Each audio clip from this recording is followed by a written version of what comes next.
Hi friends, welcome back to my channel. ఈరోజు మీకు ఈ సీరియల్లో ఏం జరిగిందో తెలుసుకోవాలి అనుకుంటున్నారా? అయితే వెంటనే మనం సీరియల్లోకి వెళ్ళిపోదాం. ఇక పల్లవి అయితే చాలా ఫాస్ట్గా వచ్చి బయట రోడ్డు మీద నుంచుని అత్తయ్య, బావగారు, అమ్మమ్మ రండి, అందరూ రండి అని చెప్పి గట్టి గట్టిగా అరుస్తూ ఉంటుంది. ఇంతలో బయటే కూర్చుని పేపర్ చదువుకుంటున్న రాజేంద్ర కూడా అక్కడికి వస్తాడు. ఇక అందరూ కూడా పల్లవి దగ్గరికి వస్తారు. ఇక పల్లవిని చూసిన పార్వతి అలాగే భానుమతి, పల్లవి ఏమైందమ్మా, ఎందుకు అంతలా అరుస్తున్నావు, లోపలికి రాకుండా బయట నుంచుని ఎందుకు పిలుస్తున్నావు అని అడగడంతో దానికి పల్లవి చెప్తాను అత్తయ్య గారు, అసలు మీ పెద్ద కోడలు ఈరోజు ఏం చేసిందో తెలుసా అని అడగడంతో ఒక్కసారిగా అక్షయ్ ఏమైంది పల్లవి, ఎందుకు అంతలా అరుస్తున్నావు అని అడగడంతో ఏమైందంటారేంటి బావగారు, పల్లవి అవని మా ఇంటికెళ్ళి మన ఆఫీస్ కొలాక్స్ అవడానికి కారణం మా నాన్నగారే అని చెప్పి ఇష్టం వచ్చినట్టు మాట్లాడింది, నోటికొచ్చినట్టు తిట్టింది, అవమానించింది. దానివల్ల మా నాన్నగారు ఎంతగానో బాధపడుతున్నారు. ఆయన మీరు ఇలా రోడ్డున పడ్డందుకు, మన కుటుంబం ముక్కలైపోయినందుకు మా నాన్న ఎంతగా బాధపడుతున్నారో మీకు తెలీదా అని చెప్పి ఇక పల్లవి మాట్లాడుతుండగా అప్పుడే అవని వస్తుంది. అదిగో వచ్చిందిగా మహాతల్లి, ఇంతవరకు మా నాన్న దగ్గరికెళ్ళి నోటికొచ్చినట్టు మాట్లాడి మా నాన్నని అవమానించి ఇదిగో తీరిగ్గా వస్తుంది అని చెప్పి పల్లవి అయితే ఇక అవని వైపు చూసి రచ్చరచ్చ చేస్తుంది.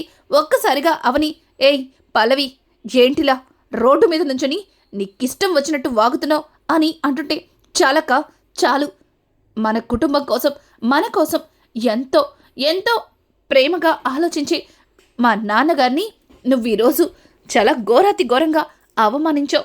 ఆఫీస్ కొలాక్స్ అవడానికి కారణం మా నాన్నేనని చెప్పి ఆయన్ని అవమానించి ఇష్టం వచ్చినట్టు మాట్లాడావంట.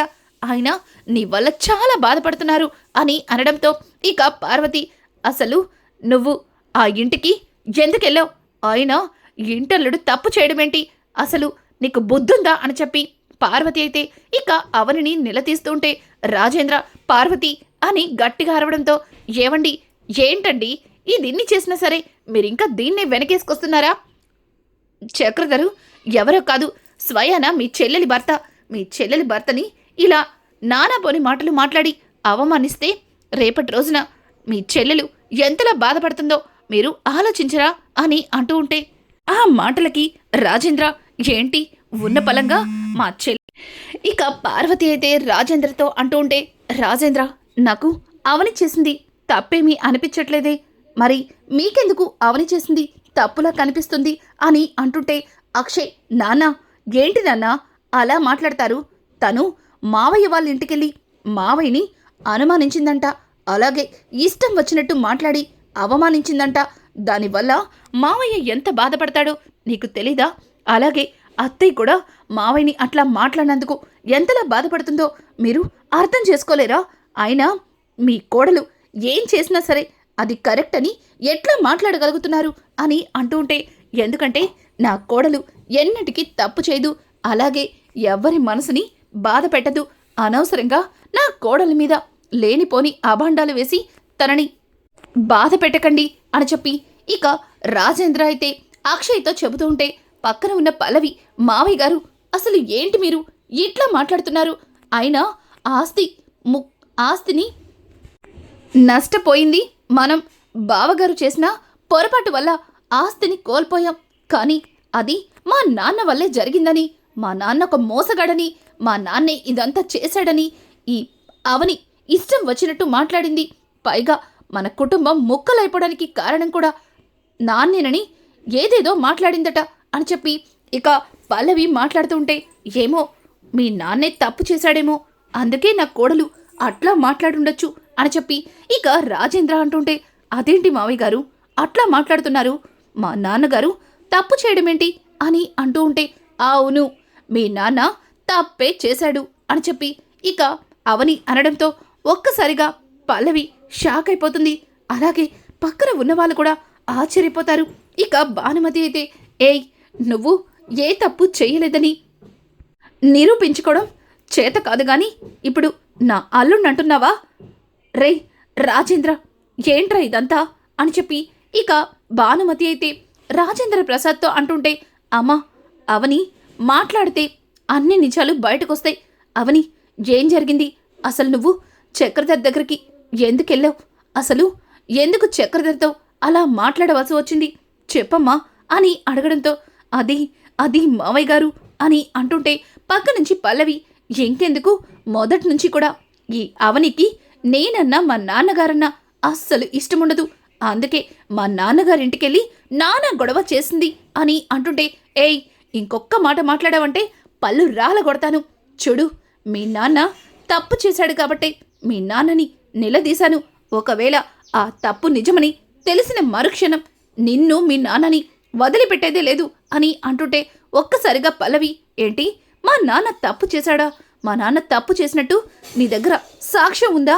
లేదు, ఎందుకంటే మా నాన్న ఏ తప్పు చెయ్యలేదు కాబట్టి. కానీ నువ్వు మాత్రం మా ఇంటికెళ్ళి నాన్న గొడవ చేసావు. అలాగే మా అమ్మా నాన్నల మధ్యలో లేనిపోని గొడవలు పెట్టి చిచ్చు పెట్టావు.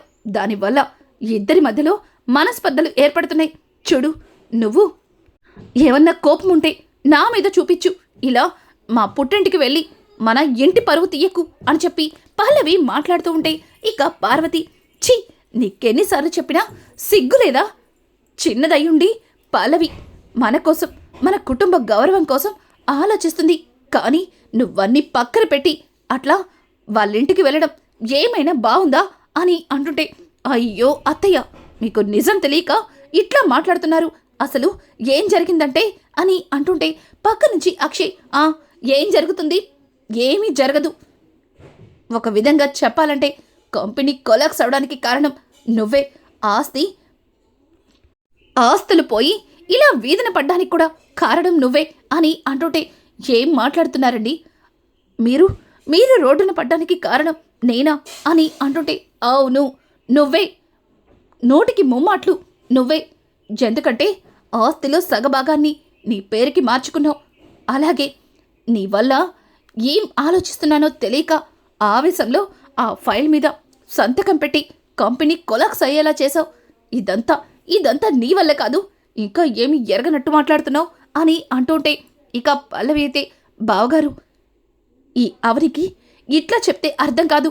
ఈవిడ్ని శాశ్వతంగా మన ఇంట్లో నుంచి దూరం చేస్తేనే ఈవిడికి బుద్ధొస్తుంది అని అంటుంటే ఇక పక్కనున్న పార్వతి, అవును రాక్షయ్, ఇట్లాంటి దాన్ని ఇంకా భార్యగా ఎందుకు నువ్వు భార్య స్థానంలో ఎందుకు ఉంచుతున్నావు? చూడు, ఇట్లాంటి దానికి విడాకులిచ్చి పడే, దేని గోల వదిలిపోతుంది అని చెప్పి ఇక పార్వతి అంటుంటే, అత్తయ్య గారు చూడండి, మీకు నిజ నిజాలు తెలియవు. ఈ పల్లవి గురించి మీకు సరిగా తెలీదు.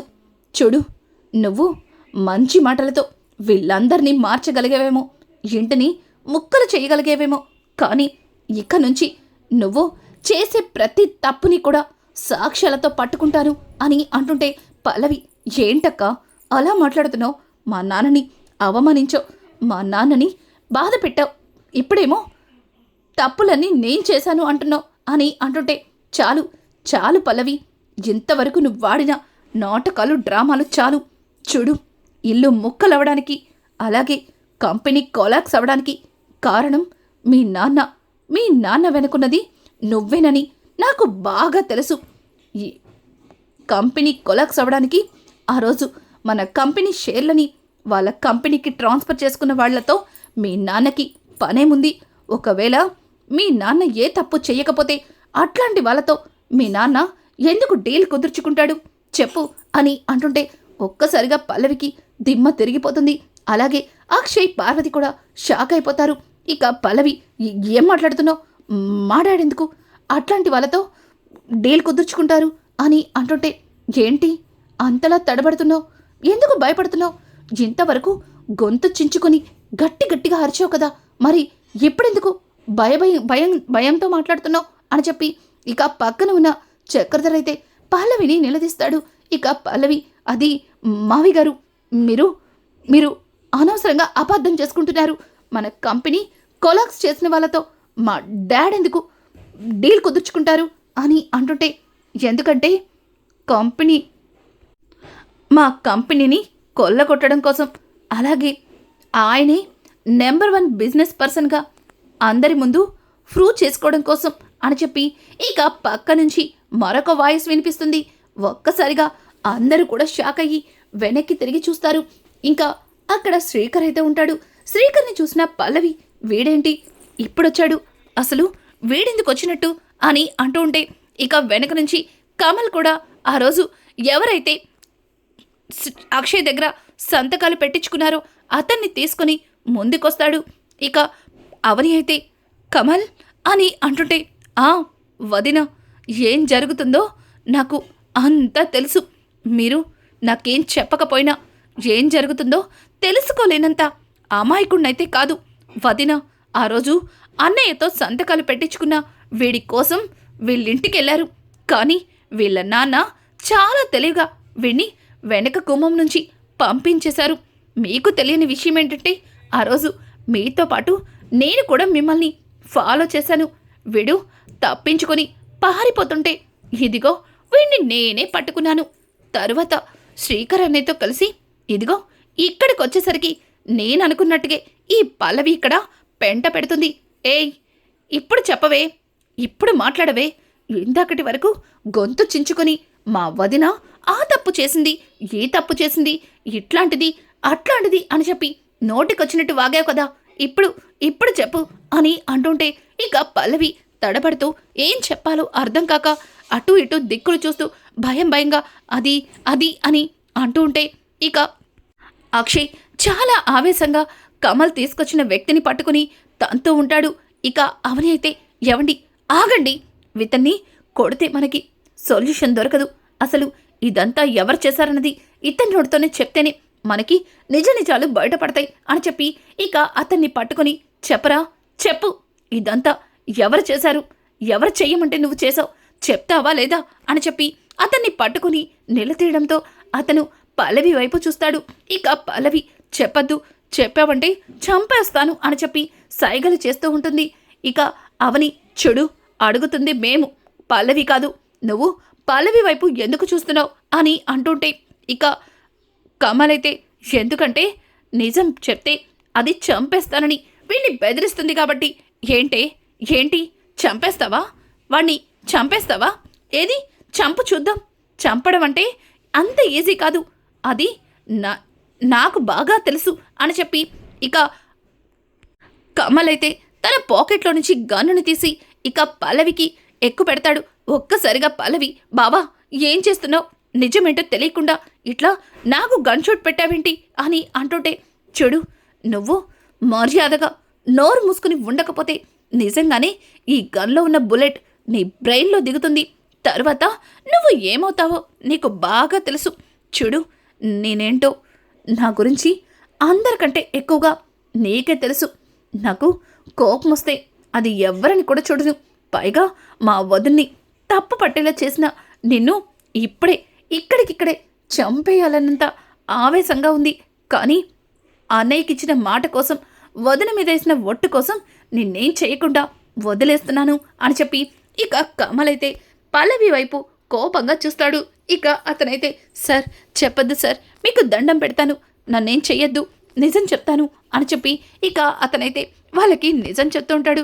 సార్, ఇదంతా కూడా ఎవరో చెప్తేనే చెయ్యలేదు. ఎప్పటి నుంచో అక్షయ్ గారి కంపెనీ గత 10 సంవత్సరాలుగా అన్ని బిజినెస్లని అంచెలంచెలుగా ఎదుగుతూ నెంబర్ 1 పొజిషన్లో ఉన్నారు. రాజేంద్ర ప్రసాద్ ఇండస్ట్రీస్ అంటేనే గొప్ప పేరుని సంపాదించింది. దానివల్ల మా కంపెనీలన్నీ దివాలా తీసే. అందుకే ఆ కోపంలోనే ఎలా అయినా సరే ఈ కంపెనీకి ఉన్న పేరుని చెడగొట్టడం కోసం ఆ కంపెనీ షేర్లని లాక్కుంటే ఆ కంపెనీ దివాలా తీస్తుందన్న చిన్న దుర్బుద్ధితో ఈ తప్పు చేసాం. మేము చాలా పెద్ద తప్పు చేసాం అని అంటుంటే, అంత పెద్ద తప్పు మీరే చేసినప్పుడు ఆ రోజు చక్రధర్తో ఏం మాట్లాడావు అని చెప్పి ఇక శ్రీకర్ అడగడంతో శ్రీకర్ మాటలకి ఇంకా అతనైతే, సార్, అది చక్రధర్ గారితో బిజినెస్ డీల్ కోసం వచ్చాను. కానీ చక్రధర్ గారు, నీలాంటి వాడితో నేను బిజినెస్ డీల్ చెయ్యను, వెళ్ళిపో ఇక్కడి నుంచి అని చెప్పి నన్ను తిట్టి పంపించేశారు. అదే టైంలో మీరొచ్చారు. నన్నక్కడ చూస్తే నాతో పాటు చక్రధర్ని గారిని కూడా తప్పుపడతారని ఆయన ఆలోచించి వెనక గుమ్మం నుంచి నన్ను వెళ్ళిపోమన్నారు అని అంటుంటే, అబద్ధం, ఇదంతా అబద్ధం. నువ్వు కావాలని అబద్ధాలు చెప్తున్నావు. మర్యాదగా నిజం చెప్తావా లేదా అని చెప్పి ఇక అవని అయితే అతన్ని నిలదీస్తూ ఉంటే, అక్కడే ఉన్న అక్షయ్, ఏంటి అతన్ని పట్టుకుని ఎందుకట్లా ఇబ్బంది పెడుతున్నావు? అతను చెప్పింది నిజమే కదా, ఎవరైనా చచ్చే ముందు అబద్ధాలు చెప్తారా అని చెప్పి అక్షయ్ అంటుంటే, అన్నయ్య నీకు నిజమేంటో తెలీదు. నువ్వు అనవసరంగా ఇంకా వదిన్నే తప్పబడుతున్నావు. అసలు ఏం జరిగిందో తెలుసుకో అని చెప్పి ఇంకా కమల్ అయితే పల్లవి వాళ్ళ అమ్మని తీసుకొస్తాడు. ఇక పల్లవి వాళ్ళ అమ్మ, అన్నయ్య నన్ను క్షమించన్నయ్య, నేను చేసుకున్న భర్త వల్ల ఇలా ఇలా నా పుట్టిల్లు నడి రోడ్డున పడుతుందని అస్సలు అనుకోలేదు. నా భర్త నా కూతురు కలిసి ఇట్లా మీ కుటుంబాన్ని ముక్కలు చేసిద్దని అస్సలు ఊహించలేదు అని చెప్పి ఇక పల్లవి తల్లి పల్లవి చెంప పగలకొట్టి జరిగిన నిజాలన్నీ కూడా బయట పెడుతుంది. వదిన, ఆ రోజు మిమ్మల్ని మెట్ల మీద నుంచి తోయటానికి కారణం ఇదిగో నా కూతురే మిమ్మల్ని మెట్ల మీద నుంచి తోసేసింది. అలాగే ఇంటిని ఈరోజు ముక్కలు చేసింది. మిమ్మల్ని ఇంటి నుంచి బయటకొచ్చేలా చేసింది. ఎన్ని తప్పులు చేసినా నా కూతుర్ని క్షమించొద్దు. ఇట్లాంటి దానికి శిక్ష పడాలి. అది నా కూతురైనా సరే, నా భర్త అయినా సరే అని చెప్పి ఇక పల్లవి తల్లైతే జరిగిన నిజాలన్నింటినీ కూడా బయట పెడుతుంది. ఒక్కసారిగా పల్లవి, అమ్మా ఏంటమ్మా ఇదంతా? నేను నీ కన్న కూతుర్ని, నాకు కాకుండా ఇట్లా ఎవరికో సపోర్ట్ చేసి ఇట్లా నా గురించి నువ్వు చెప్పటం అని అంటుంటే, నోరు ముయ్యవే, నోరు మొయ్. ఎన్ని రోజులు ఇలా నువ్వు చేసిన తప్పులని కప్పిపుచ్చడం వల్ల చివరికి ఇట్లా తయారయ్యావు. నువ్వు చేసే మొదటి తప్పులోనే నిన్ను నీ చెంప పగల కొడితే నువ్వు ఇట్లా మాట్లాడి ఉండేదానివి కాదు అని చెప్పి ఇక ఆ రోజు నీకు బుద్ధి చెప్పుంటే నువ్వు ఇంత దూరం వచ్చుండేదానివి కాదు అని చెప్పి ఇక పల్లవి తల్లి పల్లవిని చెడమడ కొడుతుంది. అలాగే రాజేంద్ర ప్రసాద్ని క్షమాపణలు అడుగుతుంది. పార్వతి చేతులు పట్టుకుని, వదిన, నీ పెద్ద కొడలు బంగారం దేవత లాంటి అమ్మాయి మీద తప్పుడు అభాండాలు వేసి తనని దోషిని చేసింది. ఇంటి నుంచి వెళ్ళకొట్టింది. ఇదిగో ఈరోజు మీ కుటుంబం నడి రోడ్డున పడేలా చేసింది. ఇదంతా చేసింది నా కన్న కూతురే అని చెప్పటానికి కూడా నాకు సిగ్గనిపిస్తుంది. నన్ను క్షమించు వదిన అని చెప్పి ఇక పల్లవి తల్లి పార్వతిని క్షమాపణ అడుగుతుంది. ఇంకా అక్షయ్ అయితే ఒక్కసారిగా జరిగిందంతా విని అక్కడికక్కడే కుప్పకూలిపోతాడు. ఇక అవని అయితే ఏవండి అని చెప్పి ఇంకా అక్షయ్ని పట్టుకుంటుంది. అక్షయ్, అవని, ఎన్ని తప్పులు చేసినా ఏ రోజు కూడా నేను ఏ తప్పు చేయలేదని ఎందుకు చెప్పలేకపోయావు? ఎన్ని అభాండాలు వేసినా ఎందుకు అవి నేను చేసినవి కాదు అని మమ్మల్ని నిలదీయలేకపోయావు? చూడు ఈరోజు నీ మాట వినక ఇలా నా కుటుంబం రోడ్డున పడేలా చేసుకున్నాను. నేను తప్పు చేశాను. నన్ను క్షమించు అవని. నా మాటలతో, నా చేష్టలతో నీ మనసుని చాలా బాధ పెట్టాను. నన్ను క్షమించమని అడగలేకపోతున్నాను.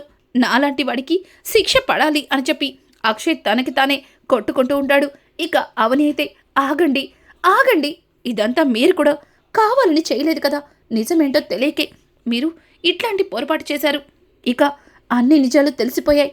ఇక ఇంకెప్పుడు కూడా మన మధ్యలో ఎట్లాంటి గొడవ రాదు అని చెప్పి ఇక అవని అయితే అక్షయ్కి నచ్చ చెప్తుంది.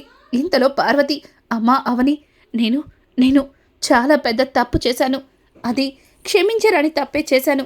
దేవత లాంటి కోడల్ని ఇంటి నుంచి బయటికి పంపించేశాను. ఇంట్లో ఉన్న లక్ష్మీదేవిని బయటికి పంపించేస్తున్నానని తెలుసుకోలేకపోయాను. ఈ పల్లవి చెప్పిన అబద్ధాలని నమ్మి నిన్ను లేనిపోని మాటలన్నాను. నీ మనసుని బాధ పెట్టాను. నా భర్తని కూడా దూరం పెట్టుకున్నాను. ఏవండి, నన్ను క్షమించండి. అవని ఏ తప్పు చేయలేదని తెలియకే ఇట్లాంటి పొరపాట్లు చేశాను. నన్ను క్షమించండి అని చెప్పి ఇక పార్వతి రాజేంద్రకి క్షమాపణ చెప్పి అవని చేతులు పట్టుకుంటుంది. అత్తయ్య, మీరు పెద్దవారు, మీరు నన్ను క్షమించమని అడగకూడదు. అడగకండి. మీకు నిజం తెలియకే ఇట్లాంటివి చేశారు. ఇందులో మీ తప్పేమీ లేదు అని చెప్పి ఇక అవని అయితే పార్వతికి నచ్చ చెప్తుంది. ఇక ఇంతలో పెద్దావిడ, అమ్మ అవని పెద్దదాన్నయ్యుండి తప్పులు చేస్తుంటే వాళ్ళకి బుద్ధి చెప్పాల్సింది పోయి వాళ్ళకి సపోర్ట్గా ఉండి వాళ్ళు చేసిన తప్పుల్ని సమర్థించాను. ఇందుకు నేను కూడా అందుకు మన కుటుంబం ముక్కలవడానికి కారణమయ్యాను. నన్ను క్షమించమని అడగలేను. అలా అని చిన్నదానివి నిన్ను క్షమాపణ అడగకుండా ఉండలేకపోతున్నాను అని చెప్పి పెద్దావిడ కూడా ఇక అవని దగ్గరికి వస్తుంటే, అయ్యో అమ్మమ్మ గారు, ఇదంతా మీరు కావాలని చేయలేదు కదా. మీ మనవరాలు సంతోషంగా ఉంటుందని ఏదో చిన్న ఆశతో అది తప్పని తెలియకే చేశారు. చూడండి, ఇంకెప్పుడు కూడా మీరు ఇట్లా నన్ను క్షమాపణ అడగకూడదు అని చెప్పి అవని అయితే ఇక పెద్దావిడికి చెప్తుంది. ఇంకా పల్లవి అయితే, ఇదేంటిది, అందరూ ఒక్కటైపోయారు. ఇప్పుడు నా పరిస్థితి అంటే ఈ తింగరుడు తలకి గన్ షూట్ పెట్టాడు, అది తీయడేంటి, కదిలితే ఎక్కడ కాల్ చేస్తాడేమో అని భయంగా ఉంది అని చెప్పి ఇక పల్లవి అయితే, అవని యొక్క నేను తెలియక తప్పు చేశాను. ఏదో చేయాలని తప్పుల మీద తప్పులు చేస్తూ చివరికి మన కుటుంబాన్ని ఇక్కడి దాకా తీసుకొచ్చాను. నేను చేసింది తప్పే, ఇకనైనా బుద్ధి తెచ్చుకుంటాను. నన్ను కూడా పెద్ద మనసు చేసుకుని క్షమిస్తావా అని చెప్పి ఇక పల్లవి అడుగుతూ ఉంటే, లేదు, నిన్ను క్షమించేదే లేదు. జీవితంలో నిన్ను క్షమించకూడదు. నీలాంటి దానికి శిక్ష పడాలి. నువ్వు జైల్లో ఊచల్లెక్కట్టాలి. అప్పుడే మేమందరం సంతోషంగా ఉంటాం అని చెప్పి ఇక కమల్ అయితే పల్లవిని అంటుంటే, బావా, ఏంటి బావా అట్లా మాట్లాడుతున్నావు? నేను కడుపుతో ఉన్నాను. నీ బిడ్డని నా కడుపులో మోస్తున్నాను. నా మీద నీకు ప్రేమ లేకపోయినా పర్వాలేదు. కనీసం మన బిడ్డ మీదైనా ప్రేమ ఉండాలి కదా. కడుపుతో జైల్లో ఉంటే తరువాత వాడు పుట్టాక నాన్నేడి అని అడిగితే ఏం చెప్పాలి అని చెప్పి ఇక పల్లవి అయితే వాళ్ళని క్షమాపణలు అడుగుతుంది. రానున్న ఎపిసోడ్స్ మరింత ఇంట్రెస్టింగ్గా మారిపోతున్నాయి. ఈ వీడియో మీకు నచ్చినట్టయితే లైక్ చేసి సబ్స్క్రైబ్ చేసుకోవడం మాత్రం మర్చిపోకండి. Thanks for watching. Hi friends, welcome back to my channel. ఈరోజు మీకు ఈ సీరియల్లో ఏం జరిగిందో తెలుసుకోవాలి అనుకుంటున్నారా? అయితే